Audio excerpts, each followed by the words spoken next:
Good afternoon, students. Today's demonstration, it's about fibula. So in the last class, we discussed about the tibia bone. Of course, the tibia and fibula together, they are bones of the leg. Okay, so tibia is placed medially, and the fibula is placed laterally. Of course, the two bones are connected each other. So by means of the three joints, superior tibiofibular, middle tibiofibular, the inferior tibiofibular joints. Okay, so we are discussing about fibula today. As fibula also, it is a long bone, so it has got upper end, lower end, plus the intervening shaft. Okay, so under these headings, so we are going to discuss the fibula bone. Okay, so you can see the upper end of the, how to identify the upper end of the fibula. So the upper end of the fibula, it is expanded irregularly, okay, and presents a projection, what is called styloid process. You can see the process here. So this is called styloid process of the fibula. Okay, and apart from the styloid process, so there is a smooth area, what is called facet. So this is a facet for the lateral condyle of the tibia. So thereby it forms a joint there, what is called superior tibiofibular joint. Okay, so with the help of the facet and the styloid process, so you can identify the head of the fibula, Okay, so just below the head of the fibula, so we have the constricted area. So this constricted area is called neck of the fibula. So the neck of the fibula is very important. It is winded by the common peroneal nerve. The common peroneal nerve, which is a branch from the sciatic nerve, it winds the neck of the fibula, which divides into superficial peroneal and deep peroneal. Okay. So in front of the styloid process, there is a slopy area. You can see the slopy area. So this slopy area, so that gives attachment to the biceps femoris. The insertion of the biceps femoris in front of the styloid process. And the styloid process, so that gives attachment to the fibular collateral ligament or the lateral collateral ligament of the knee joint. Okay, so that's about the styloid process. And the head articulates with the help of this facet, and therefore forming superior tibiofibular joint. Okay, so coming to the anatomical position, the anatomical positions of the fibula. So the head is directed upwards, and the lower end. How to identify the lower end? You can see the lower end of the fibula. It is expanded side to side. Okay, so like this, you can see the lower end. The lower end of the fibula, mainly it has got the medial smooth triangular surface and the lateral rough triangular surface. The lateral rough triangular surface, which is subcutaneous, and that forms the lateral malleolus. Okay, so you have to keep the medial smooth triangular surface medially and the lateral rough triangular surface laterally, and the head is directed upwards. Okay, and there is a very important fossa. You can see this fossa is called malleolar fossa. The position of the malleolar fossa is also very important. Okay, so it is below and behind the medial smooth triangular surface of the lower end of the fibula. Is it clear? So below and behind. So that is the relation of the malleolar fossa to the smooth medial smooth triangular surface. Okay, so this triangular surface, the smooth surface, is otherwise called what is called talar facet. The talar facet. What is this called? Talar facet that articulates with the body of the talus. Of course, in the formation of ankle joint. Okay, the tibiofibular mortis. Okay.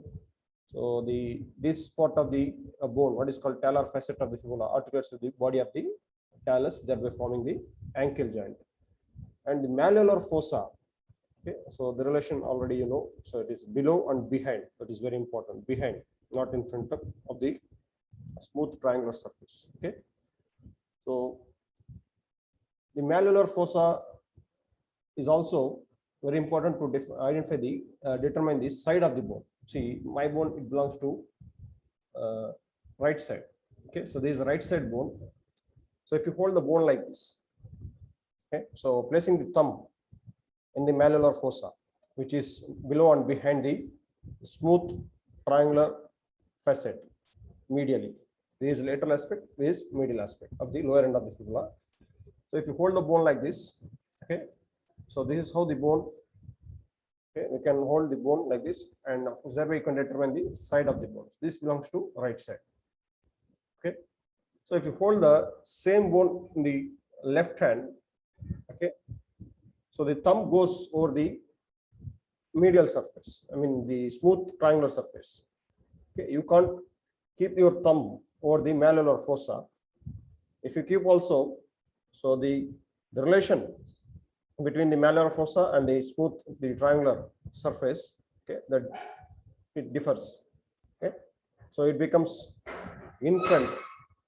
Okay, so it should be behind the smooth surface, but if you keep the bone on the left side, so that becomes, it comes in front of the smooth triangular surface. So that is the reason. Okay, so holding the bone like this, okay, you can bring the bone towards its okay, side. This bone belongs to right side, so this is the right side bone. So I can hold the right bone in my right hand comfortably, keeping the thumb in the malleolar fossa. Malleolar fossa. So that is side determination. This belongs to right side, and main anatomical position. This is anatomical position of the bone. Lower end is directed downwards. Upper end, okay, presenting the styloid process.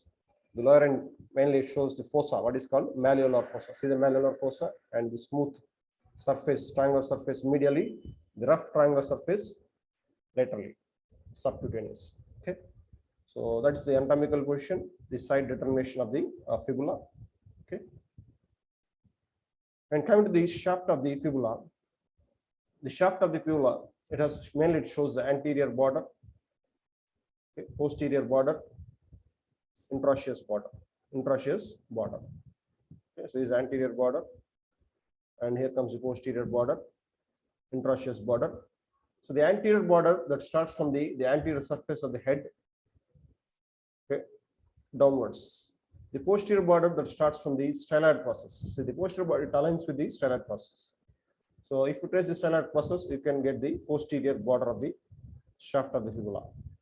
Okay, and the intraosseous border. So here comes the intraosseous border. The intraosseous border, if you trace it superiorly, it joins with the anterior border. It joins with the, and almost superiorly, you can't see the intraosseous border as it joins with the anterior border. If you trace the intraosseous border superiorly, okay. If you trace the intraosseous border inferiorly, it reaches the anterior margins of the lateral triangular rough surface of the lower end of the fibula. Okay, so that's about the intraosseous border. Superiorly, if you trace it, it joins with the anterior border. Anterior border. So apart from the borders of the shaft, it has got surfaces. So we have lateral surface, anterior surface, and posterior surface. Okay, so there is a medial border, what is called intraosseous border. Intraosseous border. Okay, so what is the surface? Lateral surface in between the anterior border and the posterior border. Okay, anterior surface in between the anterior border and the intraosseous border. Posterior surface in between the intraosseous border and the posterior border. Okay, so this is posterior surface. Okay, so if you see the posterior surface of the fibula, so the posterior surface of the fibula, so again it is divided into,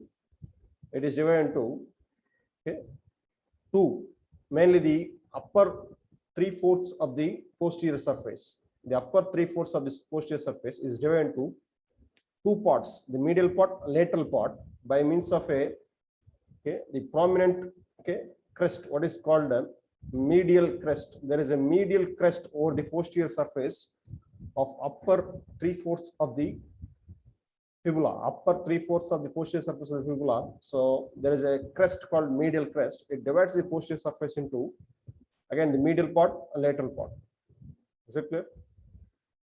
So the medial crest is more prominent than the intraosseous border and the anterior border. So there is a medial crest. The medial part of the medial crest, the medial crest is more grooved, because it is more, it has got more concavity. Okay, and lateral to the medial crest, the lateral surface. So that is the upper 3/4 of the posterior surface of the fibula. Is it clear?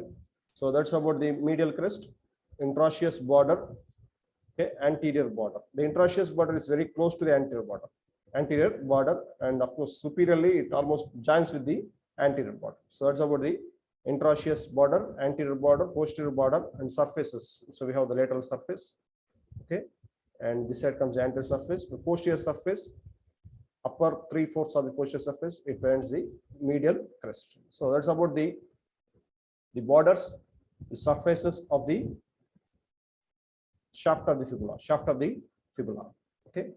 So next come to the malleolar fossa. You can see the malleolar fossa just behind the malleolar fossa. There is a faint groove. You can see the groove here. So this groove that lodges the tendons of peroneus longus and brevis. Okay, so this groove in relation to the posterior border of the lateral rough triangular, okay, elevation, what is called lateral malleolus. So there comes the groove. So that is called peroneus longus and peroneus brevis tendons that lies within this groove. Okay, so that's about the lower end, and the malleolar fossa that gives attachment to the posterior talofibular and the posterior tibiofibular. Posterior talofibular and posterior talofibular ligaments are attached to the malleolar fossa. And this smooth surface, what is called talar facet, articulates with the body of the talus. So of course in the formation of the ankle joint formation along with the tibia, what is called tibiofibular mortis. Okay, just above the talar facet you can see the rough area. So the rough area, of course, that is the lower part of the posterior surface of the shaft. Okay, so that shows the rough area. So this rough area, it gives attachment to the ligament, so thereby it forms the syndesmosis. Okay, so the inferior tibiofibular joint, and also there is a nutrient foramina. You can see the nutrient foramina here, so which is directed downwards. Okay, so that is a nutrient foramina for the fibula. Okay, so that is a nutrient foramina. When coming to the fibula, okay, the fractures of the fibula. So the fractures are common just the lower end, above the lower end, the shaft of the fibula, the lower part of the shaft are prone for the fractures. Okay, and the fractures at the neck of the fibula is very important because the involvement of the important nerve winding the neck of the fibula, what is called common peroneal nerve. Okay, so any fracture at this area, so that leads to the injury to the common peroneal nerve also. Of course, that leads to the foot drop. It is called foot drop. Okay, so that is significance. And the neck of the fibula, so you can palpate the nerve also. Okay, so it is most superficial, the nerve winding the common peroneal nerve winding the neck of the fibula. So you can palpate, of course, in the clinical examination of the leprosy patients, you can palpate the thickening of the common peroneal. So apart from the greater occipital against the occipital bone, and so we have the ulnar nerve. So that is okay, palpated against the medial condyle of the humerus, and here, so you can palpate the common peroneal against neck of the fibula. Okay, you can feel the thickening. So these nerves get thickened. That is because of neuropathy in the leprosy patients, and also injury to this nerve. Okay, in the fractures of the neck of the fibula. Okay, so that leads to the foot drop, and very important. So the fibula, it disobeys the laws of ossification. Okay, laws of ossification. The laws of ossification, it says that the secondary ossification centers that appears first, okay, it will fuse last. But in case of fibula, it disobeys this law. And in the fibula, the secondary ossification centers that appears first, okay, it will fuse first. So thereby it disobeys the laws of the ossification. Okay, go through the laws of the ossification. It is given in the textbooks of the surface anatomy, the radiological anatomy. Okay, if you have the textbooks of surface anatomy, it is there in the surface anatomy textbooks. So the laws of the ossification. Okay, the secondary centers. Okay, the one primary center and two secondary centers for the fibula. Okay, so that's about the fibula bone in detail. Go through the textbook, read about in detail about the muscular attachments of the fibula. Okay, try to identify the upper end, how to identify the upper end. So with the presence of the styloid process, and So we have the head which is enlarged irregularly, okay, and presents mainly facet. Okay, and just below the head we have neck constricted area, and the lower end. So we have the medial smooth talar facet and lateral rough, because both are triangular in shape. So this is medial triangular smooth area and lateral triangular rough area. This is called lateral malleolus, which is subcutaneous. And here comes the malleolar fossa. You can see the malleolar fossa nicely. This is very important. The malleolar fossa, the relation to the malleolar fossa to the talar facet is below and behind. This is very important. Remember this, and thereby you can keep the bone in its anatomical position. Okay, so this point will help you to keep the bone in its anatomical position and hold the bone in, okay, like this. Okay, by keeping the thumb and the medial surface medially and lateral rough surface laterally. So this is anatomical position. Side determination, this belongs to right side. If it is right side bone, hold it in the right hand. Left side bone, hold it in the left hand bone, left hand. So thereby determine the side of the fibula. Okay, so that's about the fibula. Go and read in detail about the muscular attachments. By seeing the diagrams, you can easily understand, okay, the muscular attachments. Okay, very nice diagrams will be given in the textbooks. Okay, the origin is colored with red one, and the insertion is colored with blue color. So but thereby you can see the diagrams and understand the attachments of the fibula. Okay, so that's about the fibula bone. Thank you. Thanks for your patience listening.